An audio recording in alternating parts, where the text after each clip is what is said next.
right, so we got all of our members. Just for FYI, real quick, we got a Class C contractor open, and then Bruno Myers unfortunately gave us his resignation by email this morning due to health reasons. So we'll be looking to fill both of those positions as soon as possible as we go through the code process.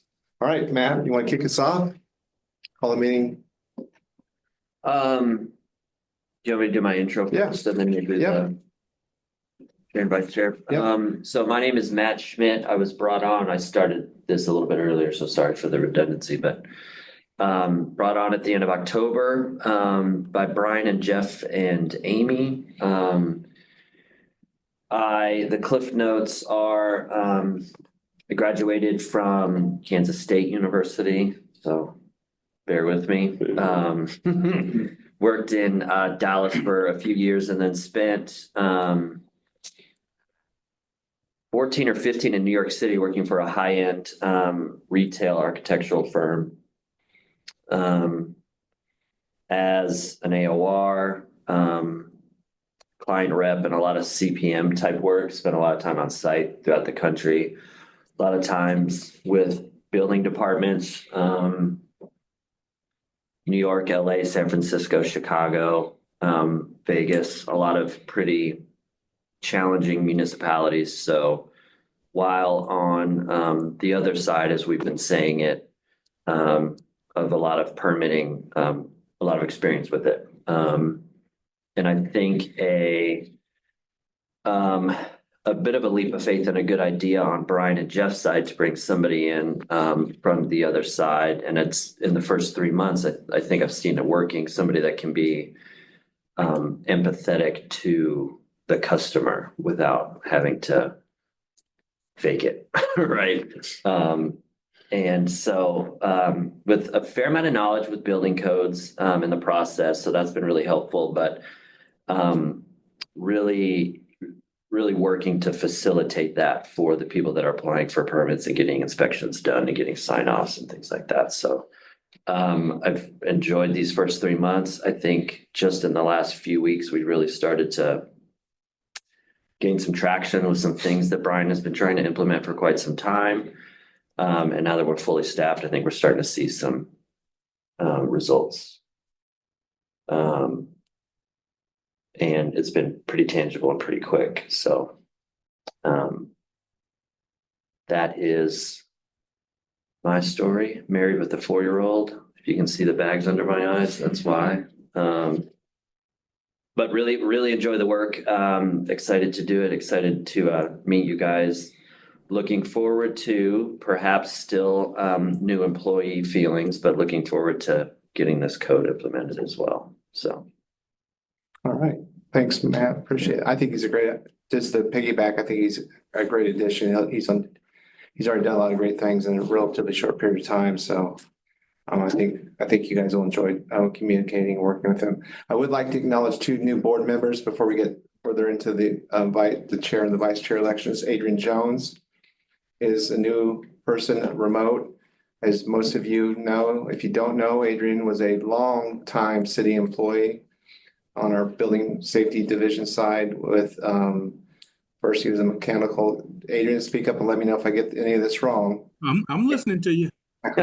Mechanical inspector, and then he became a combination inspector as we cross-train inspection staff, and then he became the city's first plans examiner that did everything, and then eventually he focused in on mostly commercial plans examining as we got a second residential person about 10 plus years ago. So retired from the city October of 22. So a little over almost 2.5 years ago. So we miss him with all of his knowledge. I think he'll be a great asset to the board, and specifically as we go through this code adoption, which we haven't done in 7 years. So welcome to the board. Appreciate it, and I'm sure you'll give input. The other new board member is Neil Azell. Many of you know Neil was a long time. Are you still in the business, or you Consulting? You're a consultant, long time residential contractor here in the city of Lawrence.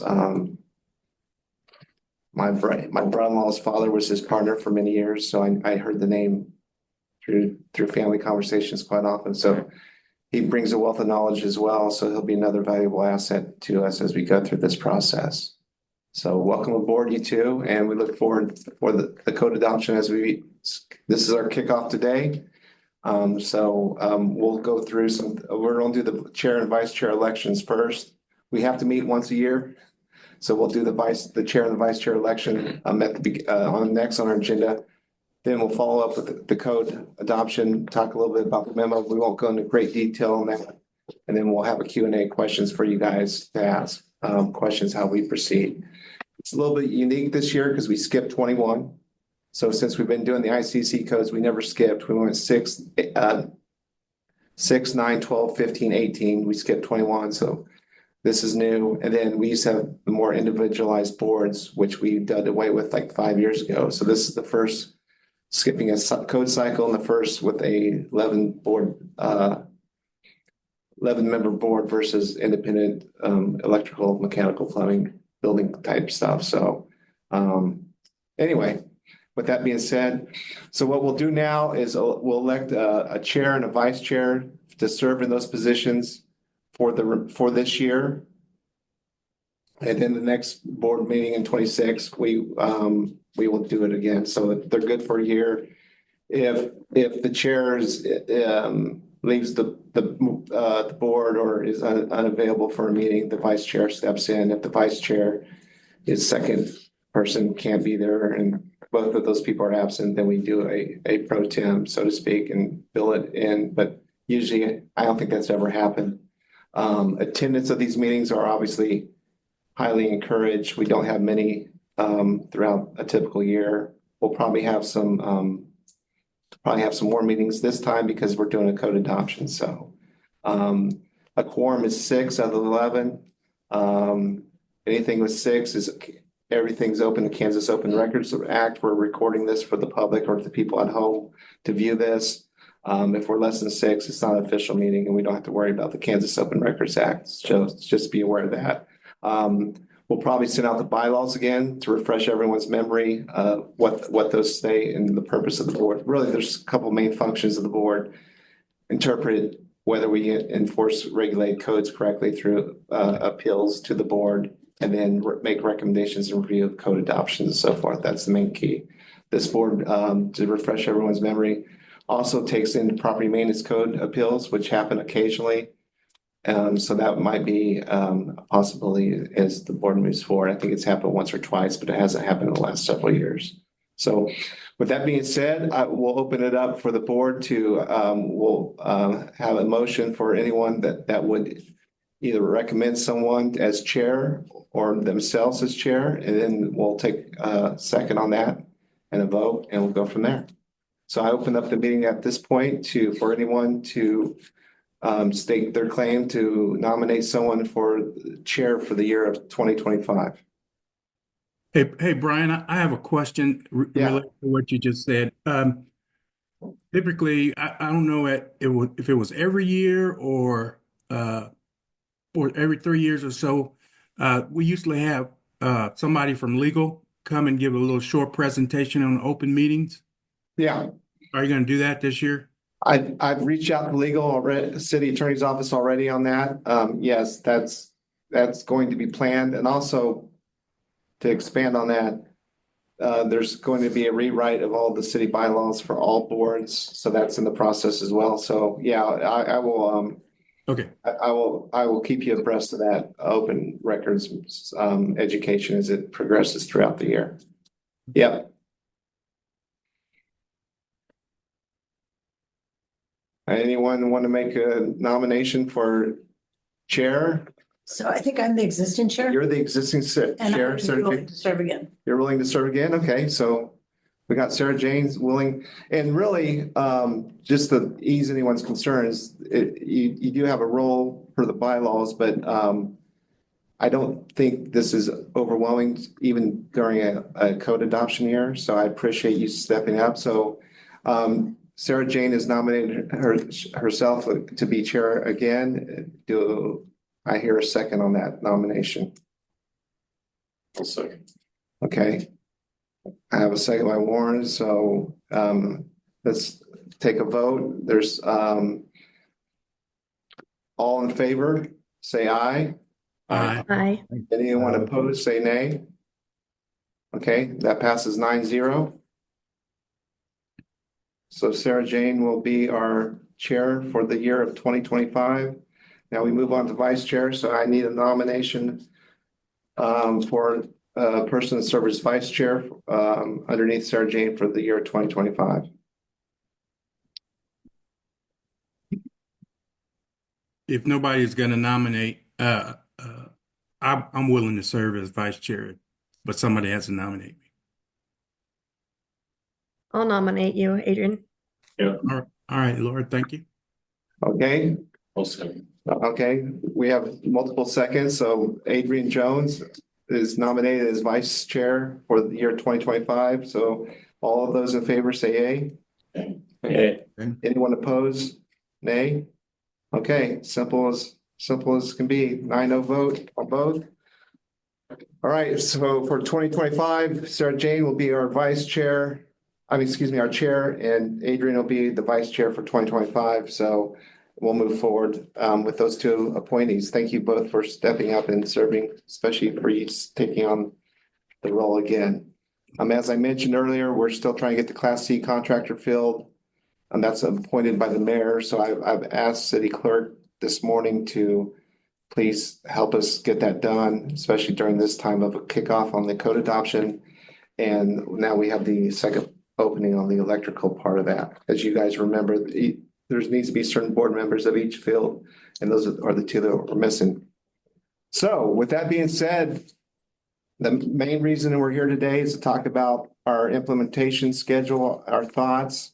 Matt sent out a memo to all of you a couple weeks ago.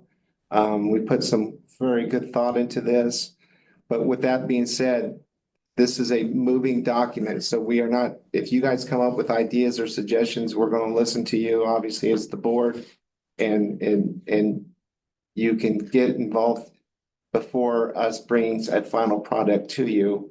We just ask that those communications come straight to Matt or I, rather than staff, so we can distribute the workload and make sure it's getting funneled to the right person. Okay, Matt, you got the floor. Take us to the code adoption. That I'll kind of briefly go through the memo. I'm not going to read it word for word. You guys all have it and more or less understand it. I was going to touch on the point that Brian made about communication. So thank you for saying that, Brian.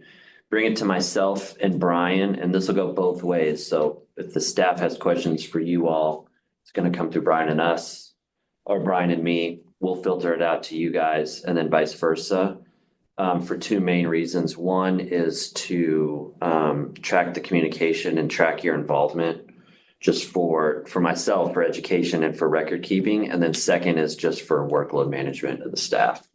If you guys get into a place where you're comfortable with whoever the lead is on that code section, I think ultimately we'll be okay with you coordinating with them directly at some point, but keep us involved at least, and certainly do it through Brian and I to start with, so we can kind of manage it. Yeah. Instead of kind of fire hosing everybody. One point I wanted to put in there real quick before I forget it is previously when we had 5-member boards, it was like Patrick or Mark would get with the plumbing or mechanical, and they would meet independently and go that route. Well, that's a heavy lift to ask of board members when there's one of you. So we thought we would try things a little bit different this time. Transparency will still remain the same, but it's not fair for us to put the plumbing code on your plate and say, all by yourself review it, when there was 5 before with a staff liaison. So we're going to try it this way and work through it. And if things need to be changed up, we'll make those pivots. That is a good segue into the memo. We just began looking at, and it's organized by article on this issuance and not necessarily code section. So Brian had a couple of articles that we went through last Thursday. So now we have 1 week until the end of the summer, really. And each lead is assigned a certain article and a certain code section. When you see those dates outside of sort of individual and small work sessions that you may have with those leads or us for that matter, you can expect to receive our recommendations on the implementation and the adoption of the code and any amendments sometime after those dates. So that should give you kind of a good idea. For instance, International Residential Code 717 and 724 are the meeting dates. You won't see anything, what I'll call definitive until then, June, July, August, most likely, right? Because we'll set up some dates and some internal meetings before those, but these are kind of the hard dates to finalize those documents. If you have input before then, reach out to Brian and I at any point. But this will give you a generally good idea of when you'll start to see a more formalized document with those recommendations from us on it. Yeah. That's key. Mhm. And you can communicate to us. We want everyone to have that open line of communication. Feel free. Staff, just because the IRC isn't done until June or July, all of our staff that's been assigned specific codes have been instructed. You're reviewing now. So the review process has started from a staff standpoint. So don't let those dates think that we're just jumping into the IRC in July. Everyone that's been assigned out is looking at the codes really about 2 or 3 weeks ago is when we started that initial review. So just keep that in mind. Yeah, this is I just about did what you I did. almost told you, I'm the guy that does that. Yeah. We're gonna bite the table soon. Those dates are really just because there's, 11 of us, 10 or 11 of us doing this, and then you guys on the board. That's just to kind of keep us honest more than anything. We'd like to get this into a formal setting by the end of this year and the first part of next, realistically, I think is our long-term outlook. And then maybe implemented by mid to late Q1 or Q2 of next year. What does that get us into? Spring-ish, 2026? In the perfect world, we were done with this before the end of the year. Yeah. And then we have an adoption sometime earlier than later in 26. Projected timelines. Yeah. So.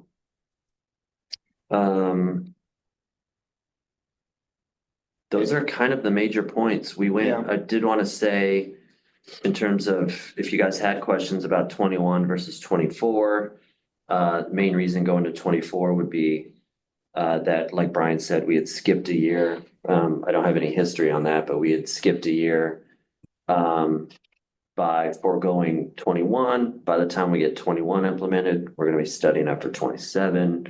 So kind of just ripping the Band-Aid off and getting on to 24 now.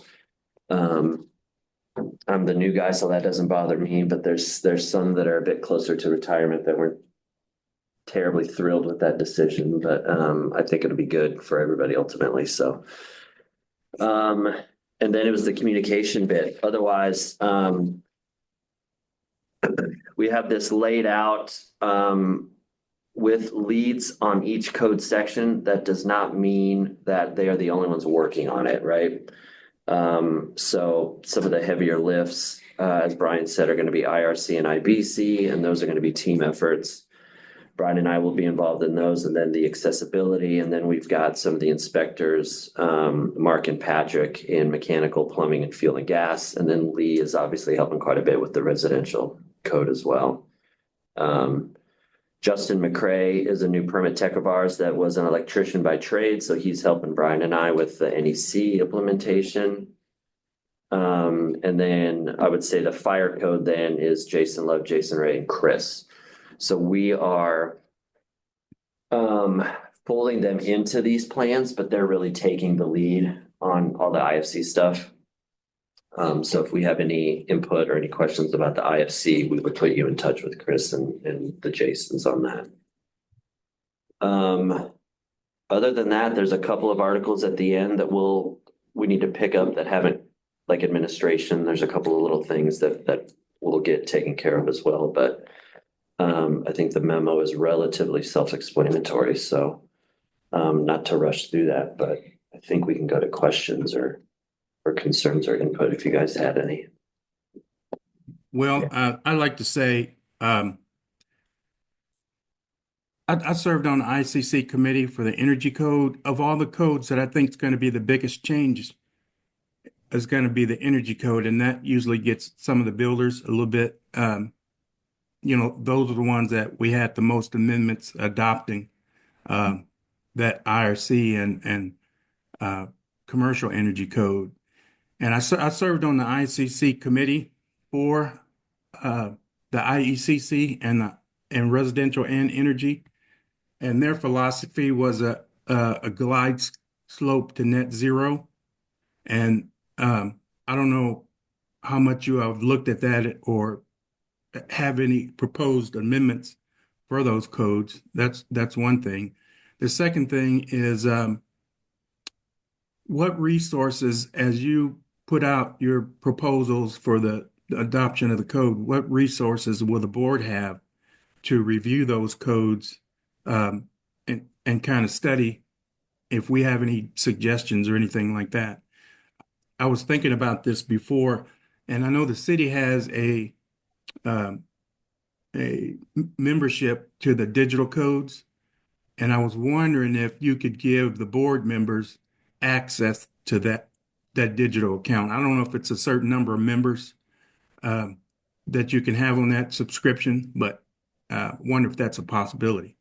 The digital part, Adrian, has been kind of the bane of my existence for the past couple of weeks. It's incredibly expensive to just add one seat. I think it's over $1,000 a year in my research. What we are doing, though, Adrian, is getting anybody any book that they need.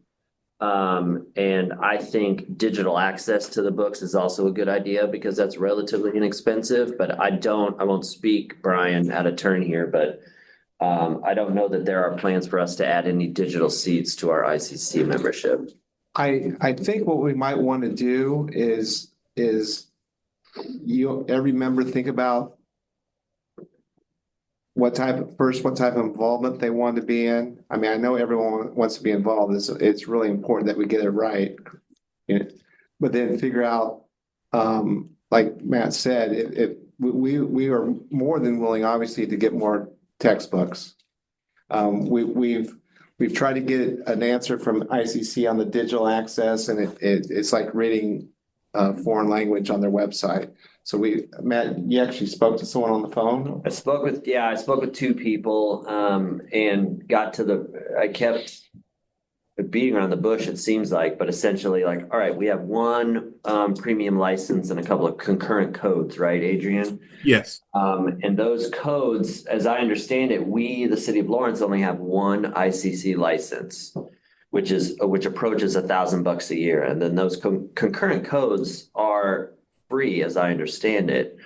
But they're used by our staff year round. And we're frequently kicked off of them because somebody else is signing in. And so in lieu of, it's so significantly less expensive to buy a textbook or give you digital access to a set of codes instead of just the whole website, we're going more focused. I would love to have 16 premium licenses, clearly, right? But given our financial and budgetary challenges in 2026, I don't know that request would be terribly well received. So even if there's a PDF version of that is not. PDF versions we can purchase also. Yeah. Those because you can search and. That's great. Yeah. To speak to what Brian, a follow-up of mine to this meeting, Brian, was going to be, if you're not leaving here with a book that you need, commentary, significant changes, things like that, email Brian and I, essentially your wish list. So this is what we've done with our staff. They more or less have what they need for code implementation. Next is you all. If it's not these, what do you need? And then we're going to place one order for staff and for the board in the next week or two. Yeah. There are some commentaries and significant changes that won't be out until the middle of March, potentially. So keep that in mind. This is all free online That is, for yeah. anybody. Mhm.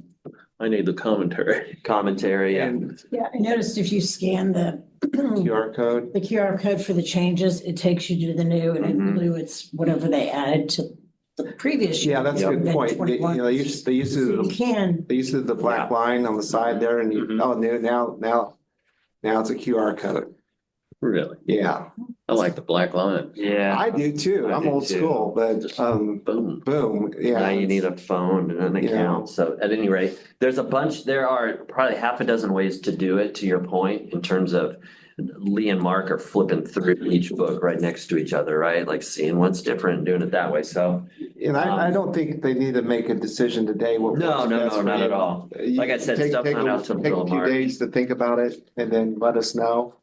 And Or try a book, try the PDF. Well, and that's what I say, the people that I work with on the barcode part, those guys are digging it all the time. I'd almost like to ask them, what are you finding is the easiest resource and what's showing you the Yeah. most? What is the easiest thing? Mhm. Because I guarantee you, they're probably not on the one account, more than likely, but as much stuff that changes at our end. Yeah. Ours is always changing. So, Yeah, no, that's Is there any issue with me just reaching out direct with them on that at all? no, not fire. No, that's fine. Yeah, yeah. yeah, But it's kind of however you want it. If you want a book and a QR code, let us know. If you'd rather have a PDF so you can search it, let us know. Commentary, significant changes, that yeah. type of I stuff. mean, the code, the way the code's presented, QR versus, it's changed. We're going through some uncharted waters here with this code adoption because of skipping 21. And the way I understand it is, I think that was more of a city hall decision than our decision, as I recall. Neil's shaking his head, yes. So it is what it is. So it makes things a little bit more difficult. It'd be much simpler just to go straight to 21. But it makes no sense going straight to 21 when we're in 25 now. Yeah. And so forth. So we chose the hardest way. So, but we're confident we have a great group of people at this board and staff, and a lot of staff haven't had a big experience with code adoption, so they're learning on the fly, but we'll get there. Really motivated though. Staff's really, if I can speak for them, I know a couple are on the phone, but they're really excited to do it. They really jumped into it. So a lot of ownership on the adoption on this round. So that's been, I think 21 was a really good year to skip. that's Well, what, you that's what told me I've that heard. before, and I think maybe Adrian or someone else I spoke to, someone said 21 energy code was a good one to skip. Does that sound Oh, yeah. familiar, Adrian, or? Yes. Yeah. Yeah, but there with the energy code, yeah, we just have to make sure everybody's in, all the players and builders and everything like that, because it's always been pretty contentious. Right, right. Yeah. And just for the room and the audience online to know, Bobby Flory was going to attend, but I understand the home shows this weekend coming up, so her attendance, she'll be involved when she can to, and bring in the development community on the residential side as well. So any other questions for us? Okay, well, we don't want to take more time than we need to. Everyone's time is valuable. I think what we ask you guys is just to determine what you guys don't have or what you would like to have, and then send that wish list to Matt, and then we'll go from there. And then, Neil, whatever, I know you sent me an email the day before we sent the memo out. It was great timing. He's probably like, you put that memo together really fast to get it out the next day. It was already written. I said, great timing, but in all seriousness, you guys play a valuable role in this, and since we don't have a mechanical board, electrical, plumbing, that's a big change. And they actually wanted to reduce this board down to 7. I'm like, I can't do it. I can't do it. This board's unique. It doesn't have to mirror every other board in the city. So I fought really hard to keep that. So I have a question for you, Matt. Yes, sir. You how long have you've been looking at this code now, for how many months or whatever? I was working on 24 code. New York City and state of California have been if only by amendment, but they've been in the 24 code for some time. So I've been in it for the better part of a year or so. But I'm just now diving into it, like Brian said, in the past couple of weeks. Has anything jumped out at you for the energy code? You have any proposed amendments so far? Just kind of want to know where you are. We don't know. This really is very introductory, Adrian. If I can be frank, haven't spent a ton of time in the new energy conservation code. What I'm hearing is Adrian wants to do the energy code. No, that's no, I served on that committee and The I was book's in the mail, Adrian. and I was so frustrated with the committee there because it's like California and New York were the Yeah. only areas of the country that mattered, and they're going crazy on energy, uh, um, and yeah, I just knew some of the things that were being proposed was like we'll never get that adopted. They're talking No, about net zero homes. Well, yeah, Adrian, oh, go this ahead, is Laura. Laura Blanchard. We do design work all over the country for Chipotle's. We do a ton in California. I can make you a laundry list of the new energy code issues. So I'll work on that list. Okay. Look at the progress we're making. First meeting.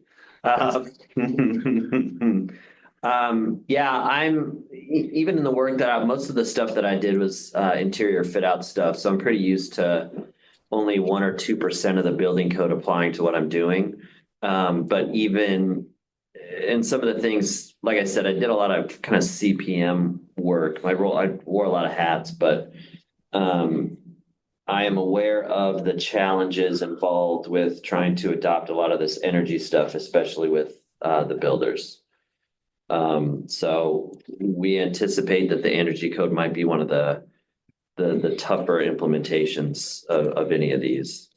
And I will say, Adrian, that input is exactly kind of what I'm looking for. And then for me personally, thank you all in advance for your patience with me. I'm going to ask a lot of questions. Please don't take it as a lack of knowledge necessarily, but an effort to try to kind of fine tune my education more towards the city of Lawrence specifically. I'm been in the weeds with a lot of code stuff, but nothing specific to the Midwest or Lawrence specifically. So bear with me. I'm from Manhattan, Kansas originally, but I was gone for a while. I've been back in Lawrence now for 6 or 7 years. But professionally, have been anywhere but. So we will lean on you. I will speak for myself. I'll lean on your guys' knowledge for the next 12 months plus, but especially during this implementation. So thank you. No, Adrian, no experience quite yet with the energy code, but I do understand it's controversial at best.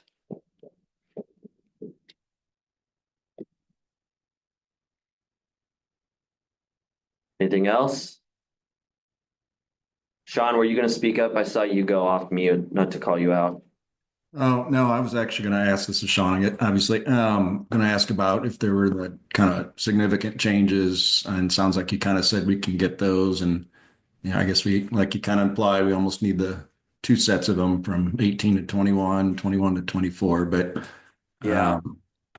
I'll probably get with you after this just to come down and introduce myself and that. Great. And look through the books. So, Yeah. And so that's Sean, that's a good point. Mention the 18 to 21s if you're interested in that. We have a fair amount of those here at the office. But we're having to do that too, right? We're having to go 18 to 21 and then 21 to 24. 21 IBC, we have 1 copy of, so we can get those books ordered. I think they're back ordered now. IRC comes out, I think, in March. And then I believe fuel and gas, plumbing, mechanical, significant changes are out at least digitally right now. So I think we can get our hands on all the significant changes, whether it's a PDF or digital access or an actual paperback book. But good point, Sean, to bring up 18 to 21, because we'll have to do that as well. okay, great.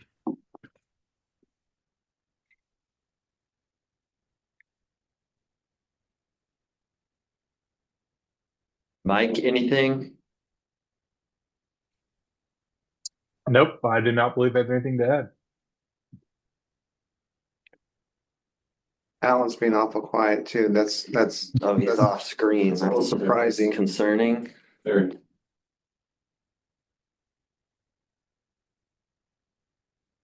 Double booked.